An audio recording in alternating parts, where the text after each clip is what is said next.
Cesc and Julian here from Padel Smash Academy, and today we have Pedro Plantier, founder of Cork Padel and father of Padel in Portugal. We are all things paddle. Welcome, Pedro. Hello, guys. We're so excited to have you here. I mean, I love Portugal and I love your Cork racket, man. I mean, it's you have created a marvelous masterpiece of a paddle racket. So why don't we start first to talk about you? Who is Pedro Plantier? What's it, Pedro Plantier Pitucas or Pedro Pitucas Plantier? Pitucas is my it's like a nickname. I call it. They call oh, okay. It's a trouble with my wife. She hates it, so she asks people to call me Pedro, but everybody calls me Pitucas. So it's I love it, love it, love it. So I got into the Cork brand when I was in Portugal in Lisbon, and then I fell in love with the brand, and I think it's such a genius idea. And Portugal being one of the, I think, is the biggest exporter of cork in the world. Yes. How did you come up with the idea? But first, let's talk about you. How did you get involved into paddle? Quick term. I used to be a tennis player, and that was all my life. And then I had a scholarship to go to the United States, but then I chose to go to England because I had a young brother. I had two sisters, and then finally came my young brother with 12 years old difference. And in that time, it was in 1996. It was some quite time ago. And I decided not to go to the United States, and I decided to go to London, to England, because it was shorter, 2 hours flight and you home. And in that time, there was no internet at the time yet. Maybe in Europe, maybe in the United States already started. And I went there, I studied. I played tennis there, but I started playing also soccer, and I did marathons, and I did yoga and did many stuff. And when I returned home, I decided that tennis it's done, and I started working actually in the music industry. And then I went to the telecommunications industry, and I was not very happy. I always wanted to work with paddle, and suddenly in 2004, in Quinta da Marinha, Cascais, it opened a big sports center, and they put 3 concrete wall paddle courts. And the owner, it's the godfather of my wife, but the coach that the person that went to manage the club was my coach since I was a kid in tennis. And so he invited some people from tennis, and we went to play. And honestly, at the first time, I didn't like it much, paddle, because the rackets was, I'm not going to say the brand. Every smash we did, we broke a racket, and we all came from tennis, and we sounds like a tennis player. We all looked to each other and we say, I think I broke 5 rackets on that day, only with smash. And I was really concerned because, our sport can go bigger if the rackets break after a smash. And this was in 2004. And I started playing on that time, and there was very few people playing, And I think my big touch here was in 2006 when the first Portuguese padel team went to play the world champions in Spain, Murcia. And when we went there, it was the click, which we couldn't believe. The stadium full of people, brands, TV. And we are close. It's the border with Portugal, and nobody knew what padel was. And I remember when I returned from the world champions, I went home and I said to my wife, I know what I'm going to do. I'm going to quit my job. In 1 week, we're going to get married, but I'm going to quit my job and I'm going to dedicate to padel. And she said, you are crazy, aren't you? I said, no, I'm going to dedicate to padel. It's such a fun sport. I love it. And we had so much fun. And that's how we started. I went to one club in Estoril, and the president was the uncle of my wife. My wife is a huge family. Her father was 17, so she has 71 right cousins. So from Cascais to Estoril and Odera, it's all my wife's cousins.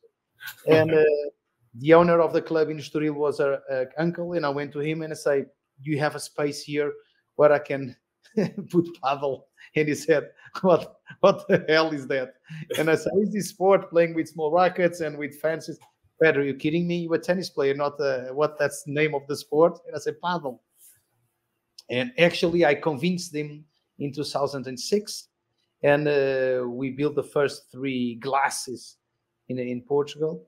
And then in 2009, we organized the European Championships, me and my business partner at that time, João Roque. And it was a little bit like this. And then we built another club in Lisbon because Estoril was full. And then we built it in Lisbon, and a little bit, that's how we started. And then in 2012, I started the Portuguese Padel Federation because we need the organizations and we need the government involved, so more people know about it. And it was a little bit like this. And suddenly it's 2024 in Portugal. There are more than 450 clubs. It's on the Portuguese Padel Federation. It's 15,000 people affiliates, and is growing day after day. It's a lot of clubs building. And next year I'm building the city of Padel with Cristiano Ronaldo, and it's going to be a major thing for Portugal when Ronaldo said that he's completely addicted to the sport. So it's very good for the brands, it's very good for the people, and it's good for everyone. So in a quick term, so much happened that time, and still going. It's crazy. So let's talk about the beginnings. How did you? I know that Portugal makes a lot of wine and has cork. How did you come up with that idea of mixing cork material with other materials like fiberglass and carbon fiber? How did that come to your head? It didn't come with my head, unfortunately. It came with my business partner Nicolau, that he doesn't speak English. He was born in Paris and he's in Portugal, so even though he's Portuguese, he's also not very good, but in English, it's a disaster. And I told him to be here. I might call him because I'm in a factory and he's working the new models. And Nicolau, it's a guy from the north of Portugal, Fatima, where our factory is. And he used to do teeth, prostheses. Okay. I don't know, prostheses. Yeah. And he did it for 20 years. And he was a guy that also started playing paddle at the beginning when a club's in Leiria, which was the nearest town. It's 1 hour and a half from Lisbon. And like everyone, he bought a racket. I'm not going to say brands. He bought a racket, cost 300 euros, and he broke it after 1 week. And then he bought another racket for 300 euros, and he broke it after 2 weeks. So in 3 weeks, he spent 600 euros. And he said, man, I'm fed up of this. So I'm going to start build my own racket. And because this guy is such a genius in what he does with his hands, he started fixing everyone's rackets that was broken. So for 5 years, he was fixing and opening the rackets and see what was going inside. Okay. And that's, let me see, in the top of that, that's the first example of this. Wow. First. Okay. All the models are here on this wall. I will show you if you want. And so how long did it take you to get to that process of creating that first one? It took us, he started in 2012 doing prototypes. And then I met him. I knew him already, but in one club that I was the owner in Lisbon, in center of Lisbon, I saw him playing with such a strange thing. And I went to him and said, Nicolau, what is that you have in your hand? He said, oh, it's just a prototype I'm trying to do. And I said, but you can do rackets? And he said, I'm trying to. And so I pick up it looks like a tree racket, something very weird. I will show you the example. Let me see if you want to see. I have it here. Wait. He appeared with something like this. Okay. With the Portuguese sword and everything. Oh yeah. It looks good. And when I pick up this racket and I hit it against the wall, I had such a good sensations. And I said, man, you have a beginning of a racket here.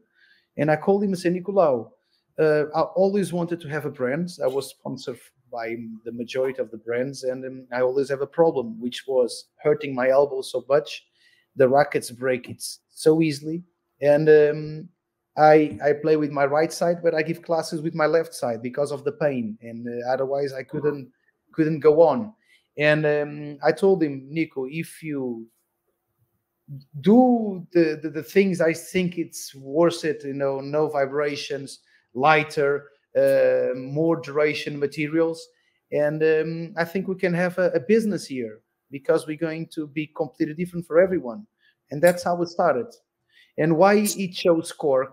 Yes, because that was going to be my question. He came in airport. There's a Cork shop on the airport in Lisbon with all the Cork ingredients and all the Cork products. And he thought to himself, one day I'm going to have a racket there. And he started, because he knows a lot about components. Cork, it's very known for the resistance, the durability, anti-vibration, and much more features. And he starts to introduce that on the rackets. And this was the big process, choosing the right cork, because it's not only any cork can be here. And that's how we started a little bit our business. And we are for business partners, okay? And me and Nicolau start from the beginning, and then we needed someone to take about the law and all the requirements and everything. So we bring Fernando on board. And we needed someone to the marketing and strategy and in global everything. And then we brought Francisco on board. On that, we start building the brand at the beginning. So let me ask you one specific thing from the structure of the racket. So the mold of the racket is made of cork, or it's made of fiberglass? 70% of the racket is made of cork. Okay. 70, yes, and the rest, of course, is fiberglass, is carbons, depending the brand, and wood, and a lot of lucky experience that we've been doing it. Okay, and the face of the racket, which it looks like cork, is that 100% cork? Yes. Is that 100% cork? The thing is, I don't know if you've ever been our racket is made. Okay. No. And the racket, you have many ingredients, especially in these ones, okay? You have the foam, and on the top of the foam, in one side, you put the layers of carbon or the layers of fiberglass, depends the brands and depends what you want to do it.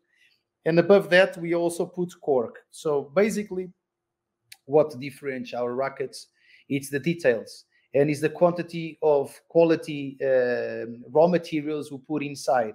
The thing is, only the cork that we put on a racket costs more than to do whatever racket you want to do worldwide. Only the cork.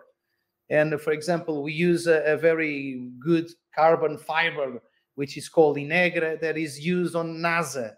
So that layer is also costs more than everything. So that's why our rackets cost a lot, because what is inside, it's the details. And like I said, this is a prosthesis of a teeth. What is inside, the quality. So the details are too much, because when you used to do teeth, and it's with a microscope and it's like this, when you do big one, it's much easier. And I think it was a very lucky combination that we did until we came to this point, because like you say, the interior, you have the foam and then you have the carbons. But above that, we put cork. On the top of it, we put extra cork, and then the protector, and then inside the anti-vibration, you have cork and line and wood, and you have even inside of the laterals that perform the racket, you have more cork, so it's full of cork. Okay, so now, cork is a natural material. So how do you get consistency, and how do you get consistencies of your cork, because they're all naturally a little different? We buy already. Process cork. We go into this factory that already comes with the cork already melted and other things, and then we chose the pattern and they work for us, basically. And I love the rackets have a different drawing. Is that on purpose, or just the natural cork has a different combination of colors? Cork, because now, thankfully, we go there and we try experience of melting different aspects on the cork. Let me see if this is more a normal pattern of cork. Okay, Okay. Okay, this is. But then you start melting things. It's still cork, but with melting things. So you come to these colors, you know. So that's how we start doing different patterns. And even though it takes a lot, because it's we try it and some of them have no quality, we have to go back and try it again. So it's the whole process. But it's not the cork that you take from the tree. You pick that up, you bring to a special factory, and you take the good things from one thing, the other thing. Yeah, And because on the surface, it's a very thin cork paper, okay? But yes, well, it's thin. Everything is thin in the layers of the rackets, because we work with grams, and even 1 gram, it makes the whole difference. And so everything is very thin. The carbons, the layers of fiberglasses, even the foam. The foam is a little bit, so it's 38 millimeters, but the rest it's really carefully proceed. That's why our rackets are very expensive, because it's the whole process from the beginning to the end is 8 days each racket. So let me ask one thing. When you said melting things, what is actually that you melt? Cork features. Like what? And then you put some gold, little gold in it, and then you mix some visual things. Everything is microscope. Okay, it's an artist detail melting things, you know. But it's but you actually get the cork and you melt it, and then you put you add things to it, or not? Yes, it's a little bit like that. It's like cooking. Wow. So you have different spices and different things, right? I would love to see that process. That's actually that's how we make a cork racket. All the process is like a chef cooking. We go, our oven, it's at 38 degrees. Our competitors go at 95 degrees, and they last 30 minutes. Our lasts 48 hours in the oven. So it melts everything. Everything has time, you know. How long does that process take? The whole process from the beginning is 8 days. Wow. Just for one racket? Only for one racket. And how many rackets are you making now a month? We are 1,000 a month, but we are ready to go to 4,000 or 5,000. It's new. A lot of things is happening with cork, thankfully, and the world now is demanding cork, which it's the return of the process, because at the beginning, you know, because of our margins on that time was not good at all, because our process was very, very expensive. But thankfully, we do not do discounts, and so we have better margins than the rest of our competitors, because the craziness of selling low prices on the internet is killing the brands. But yeah, it's the labor. The skillful person making. Yeah. The right. And Pedro, you make everything in Fatima, Portugal. You don't take it to Pakistan or China or anywhere. No. Otherwise, you cannot control the quality. Yeah. Okay, so what's the price range of your rackets? Okay, we start. I actually brought here. We start with the classic one. It's the entrance of cork, and this one costs 300 euros. Okay. And this is what's the difference of this racket. It's a racket that has a medium soft touch. Okay, more fiberglass. It's a beginning. It's for people that elbow is hurting, or people with no power on the arm, on their knee, or they like to play with such a comfortable thing. So what collection is that? Do you have a couple lines in the collection? It's the classic shape. Okay, it's a teardrop shape. Okay, its name is classic. It's the entrance. Okay. And then we move to how much is that? 300 euros. Okay, and that you will say the classic is ideal for a beginner, someone who has elbow problems. I give classes with this racket because it's so comfortable and has a medium soft touch. That's very important, okay? And then we move to the premium line. And on the premium line, we have the 3 different kinds of formats. You have the hybrid, you have the control, and then you have the power. And what is the difference? It is a racket that has a medium touch. It's people on Argentina, they just want to play with this. It's crazy. But people maybe on the north of Europe just want the hardest ones. It's the weather. It changed everything. And we have the premium line. It costs 330. It's the same, the construction as the light. The difference is the density of the raw materials inside. So it's a little bit heavier. And the touch, it's a medium touch. All three. I recommend this, the three of them. Okay. The only thing that changed this is the shape, the teardrop, the diamond shape, and the hybrid shape. And normally the teardrop shape is more for the fan people, there's more control. And then you have the hybrid, which the sweet spot is higher. And then you have the teardrop, which is the power, which the sweet spot is on the top. These people like to smash and playing strong. Even though paddle is playing softly, there are people that like play hard. So, but the components of the three rackets are exactly the same. It's the same. The only thing that changed, and it changed everything, it's the shape. The shape. How about the foam? Is the foam all the same there? Now inside, it's everything the same. Okay, and why is the foam, which I love, is green? Oh, this is the Supreme, because now we have. Okay, this is the Supreme line. This is the line. So the premium line is more used for amateurs or people that play good, but they like to have the softness and the elasticity of a racket. Okay. In my opinion, I play with the Supreme line. The Supreme line has the cork foam. It's only made for us. Okay. The other ones are soft ever. This one is the cork foam. And this is as a medium hard touch. We also have on the three formats, the power, the control, and the hybrid. Okay, so the people can choose perfectly. And why green? Because now they produce for us, so we ask for them the colors, and they do for us. Okay, and greenery. Why? Because it's a different racket, and also it comes with the olive. Because a good story of Cork, probably you have no idea, but I'm going to tell you afterwards. And finish the lines. We have the Supreme lines, and then we end up doing a hard racket, the Extreme line. We started with the reds and the green edition, and then now we have the black one.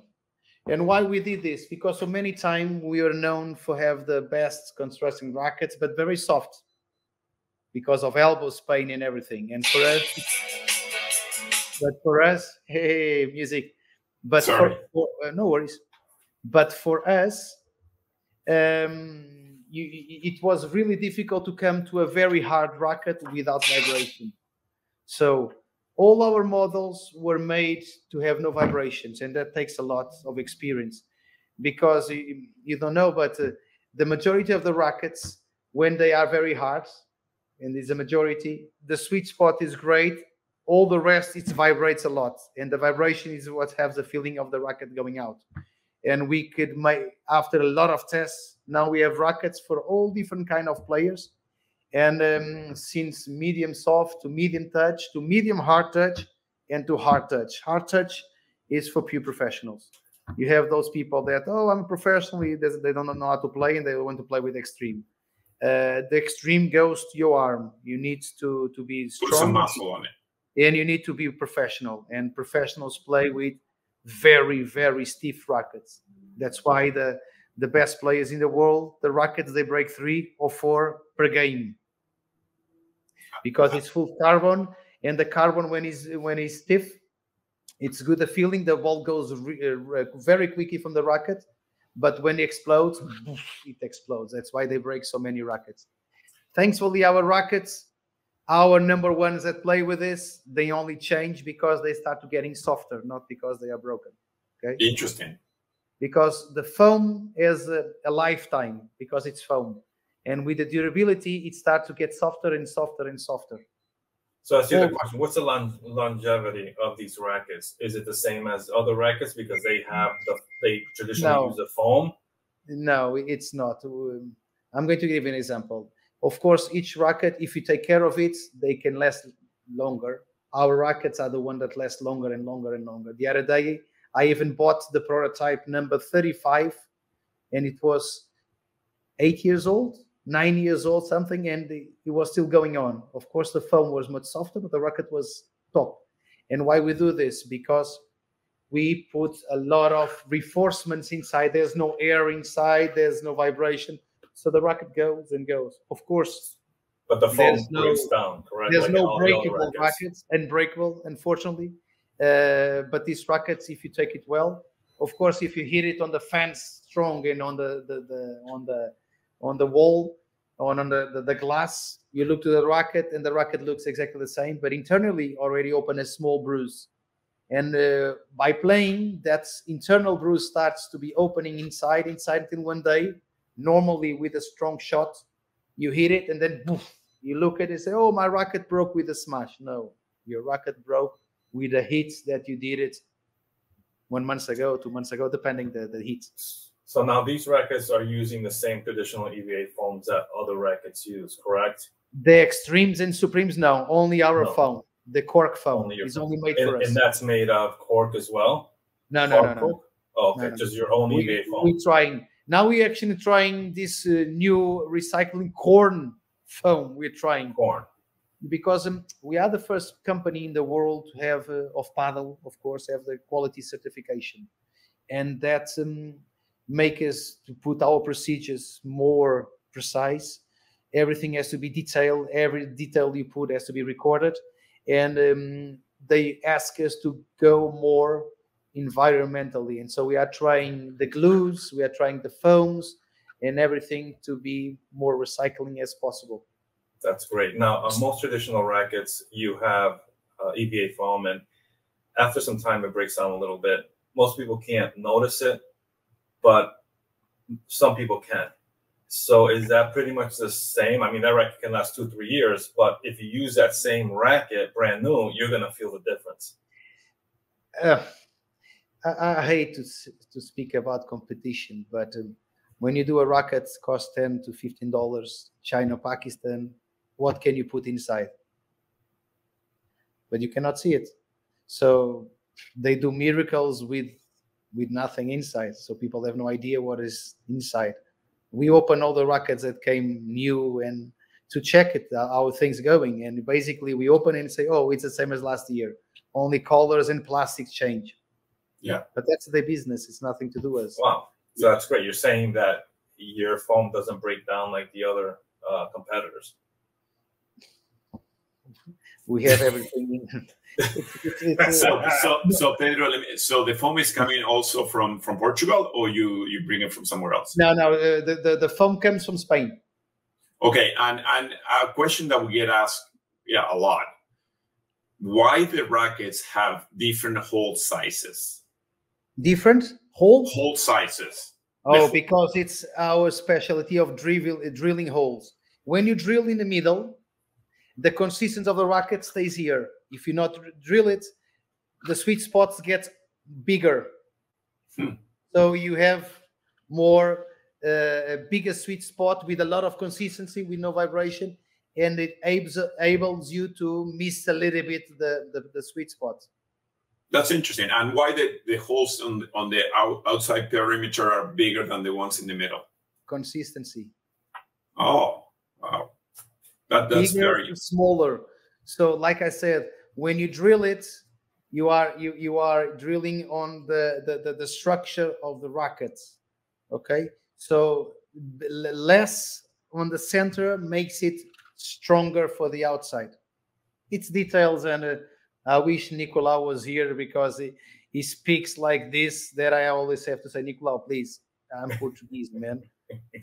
Slowly and speak open words that not components, details that as a normal. But now I know a lot because I've listened to him and I ask questions. I assume he's very passionate. It's Nicolau. It's honestly it's crazy. So would you say that the cork? I mean, the shock absorption qualities that cork has are unique in the world of paddle, right? I mean, it's. Mm-hmm. But was that a serendipitous, momentous, or you guys, when you said, okay, we're going to make cork paddles because it's going to help with paddle elbow or tennis elbow, or which is the perfect synergy? I got a better question that's similar to that. So a few years ago, I saw this racket once, and I said, wow, that's a really cool racket. I didn't really understand what it was. It was fairly known. More and more, I'm seeing this kind of in a luxury market. Was that your thought from the beginning, or are you seeing the market grow in the luxury part? Because I see it here at the Reserve, more of the higher end clubs. I'm a little bit of the person that I started paddling. I was the first one to start clubs and doing classes and organizing everything from world champions, European champions, and everything. And I was sponsored by many brands. And I always felt very weird why rackets break so easily, why my arm is hurting so much. And I'm a person that I cannot say lies. I'm very honest. And I used to sell a lot of rackets to my friends. And after when we got weeks, they were broken. And I call, doesn't matter who, and I call the responsible for the brand on our country. And the answer was always, it's the way you play and it's the way you behave. After some years, I understood that it's the racket in itself, that there's nothing inside. And so when we start this business, I told Nicolau, it has to be a lighter racket. It has to have no vibration, and it has to last much, much longer. Otherwise, we're going to repeat the same as the other guys.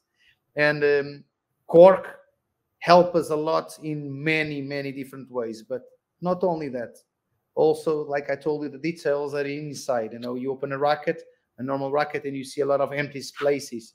And that's how they break, how the vibration goes. And that's why they always break here and they break here, because of the torsion of the racket when you have nothing inside. So we put a lot of refurbishments and reinforcements and everything in all different kind of a racket. And of course, Cork by itself, it's a very known component in Portugal. You put on the houses, you put on textiles, you even put long time ago in Discovery Time on the boats, on the ropes, on everything. So it's a very known, and we actually, Portugal, and as is the biggest exporter. Spain has some also, and I know it's some in Mexico, but the rest there's no more Cork anywhere. And that's why I was calling. That's a very funny thing. It's a stork, okay? And this black stork, it's a very known black because they're always white. And there is this this species in the center of Portugal that lives in olive trees. And that's why it's the brand. It's the stork, the black stork. Only have in Portugal. And it's a very special kind that lives in cork trees. And that's why this is our logo. I'm sorry, you said olive trees or cork trees? It's the same. The olive comes and the corks underneath the cork. The olive trees have they live in cork trees, not olive trees. Sorry. Oh, okay. So, and that's a very special, yeah, because I love that design. Actually, this morning I played with the eggs. One of my students had the cork eggs, and I played with it. I played with the control, which I love. It's a black stork. That's very, very interesting. I mean, it's so you said I will define this racket. It's an all natural, made with natural ingredients. I mean, this is the only racket brand in the world where it's pretty much handmade, all natural products. That's it. There's nothing else.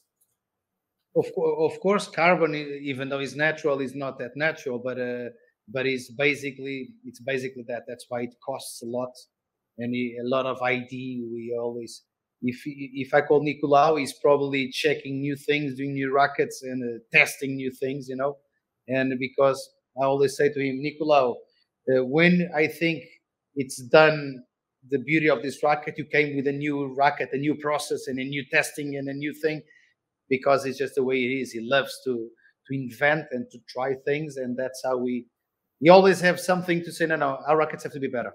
How can they be better? So and being cork a commodity, the price changes. Does that affect also the production? It always change.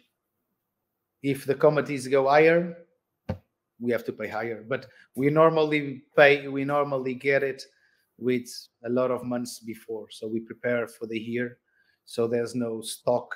Only if the stock it's a big order that is starting to happen every day, because the world is playing paddle, and thankfully people are calling Cork every time, and so our production of 1,000 can change very quickly, and we have the factory for it. Our factory is bigger than the Sioux one or the some brands. It's we have a very good facility here. Of course, we are in a part of Portugal that things are much cheaper, and that also helps, because we have a lot of people working handicrafts. Our production guys, it's 25 now, and basically it's for 50 rackets we need one person. So basically that's the counting of it. So what other products does Cork offer? What more? We have a good story. We have accessories, leather bags, for example. I'm going to give you an example of a leather bag. Very nice. This is a leather bag, and the funny thing is, this person is an old retired person that worked for Louis Vuitton for 20 years, and he was the #1 in a crocodile and lizard skin. And he lives next to our factory. He was a friend of Nicolaus' grandfather, and he only worked for us. And so we have this. I will show you leather bags. One moment. Those the leather bags are, oh my God, they're exquisite. I mean, the quality of those bags are incredible. Never seen anything like it. This is, for example, I'll just keep a green one. Wow, that's those. I mean, they look incredible. I have a brown one, and you have black one, and that's you have camel also. You have beautiful. A lot of different cow skin. Basically, this is cow skin. And this is so sold in now he's going to the United States. He's going to be. Are those limited, or are you going to continue with those SKUs for? No. We continue with this. We have someone only working for us that has this small factory next to us, and we ask him. We also have all the clothes and textiles that a normal brand has to have it, but they are raw materials from Portugal, from the north. Actually, our T-shirts and playing games, they have the same textile as the biggest football clubs in Portugal, Sporting Lisbon, Benfica, and Porto. So basically, everything is top quality.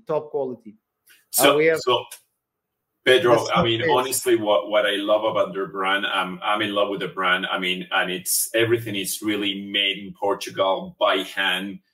I see the quality of your bags from the small details of the zippers to the inners of the bags. I mean, it's absolutely beautiful what you guys done, and the story of Cork, how it's made and how beneficial is for the players. I mean, there's so many people. There's more and more people playing paddle and suffering from paddle elbow, including my wife. And the first thing I do, here's a Cork racket, and the paddle elbow, it's completely gone. It's just incredible.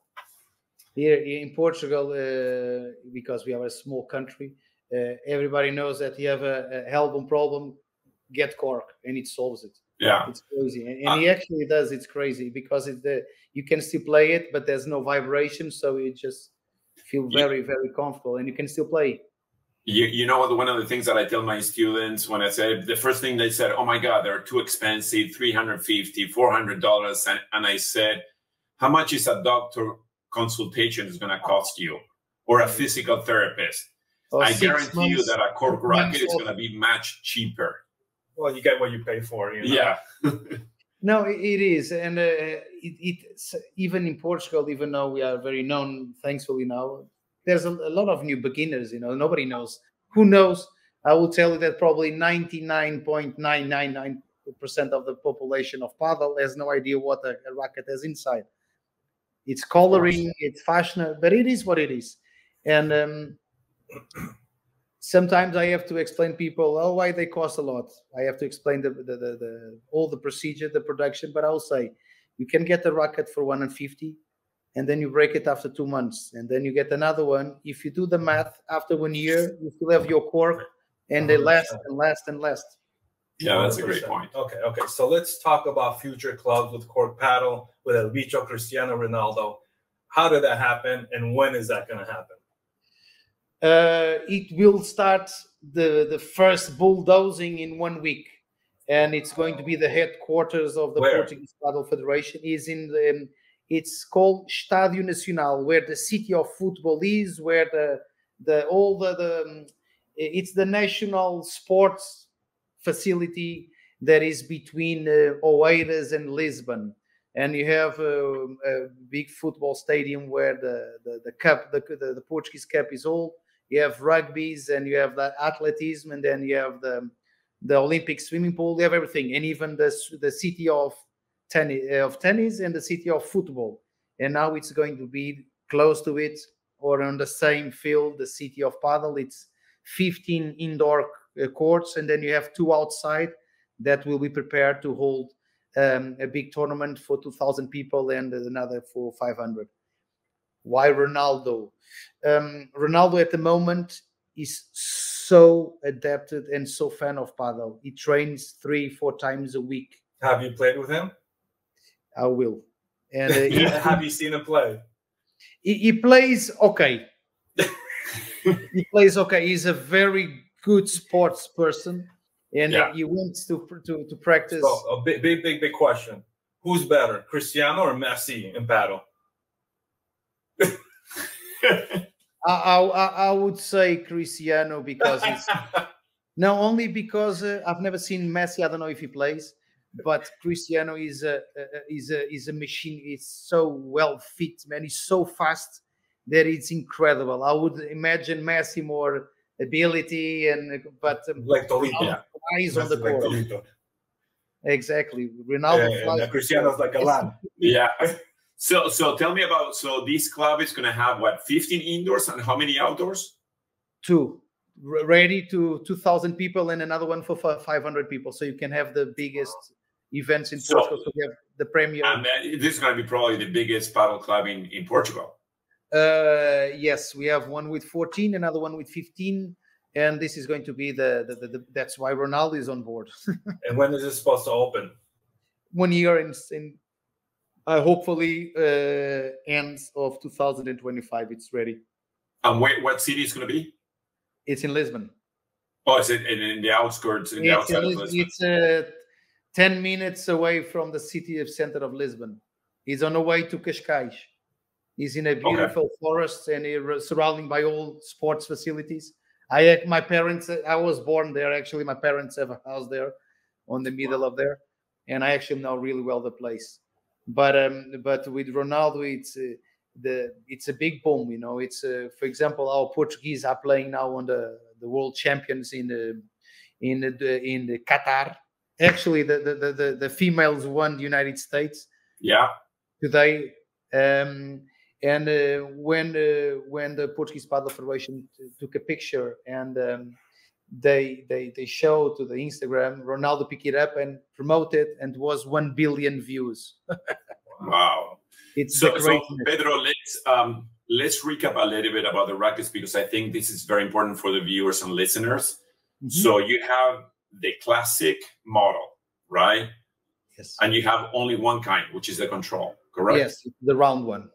The round one is only one racket, the control. Then you move into the Supreme. The premium line. And the premium line has the 3 different types or the 3 different shapes of a rackets. Hybrid, teardrop shape, which is control, or the diamond shape, which is the power. And they're all 3 are made the same. The structure is the same. Exactly the same. But the only thing that changes is the weight. The shape changes everything. And then you move into the Supreme. The Supreme line. And the Supreme line, you have also the 3 shapes, but then it's the cork foam, which is harder, and it has a medium hard touch. Okay. Medium hard feeling, as you can say. And then you move into the X. The extreme. And then the X is the extreme, because it's pure carbon. And how many do you have in that collection? Is it just one? Or Yes, you also it's have that only control one shape. power hybrid. It's this shape. It's a kind of hybrid, but bigger sweet spot, because it helps, because it's so stiff, and that with a big sweet spot, it helps a lot. So there's only one racket in that line. Exactly. We just launched. So you don't have the hybrid control or power. No. Okay. And I mean, I love it. I play with the Supreme, and I think the Supreme control, I think, is fantastic. How often do you change models, or you come out with new models? You know, like the bull paddles and the other rackets, every 6 months they come out with something new. How often do you come with new models? We have a new model every 6 months, which means that we launch the Extreme. The new Extreme will be launched in 2 years, something like that. So we have all the we launch segments. Okay. The new one to change. Oh, we also have this. I forgot to tell you, which is the paddle kits. It's the only paddle kids.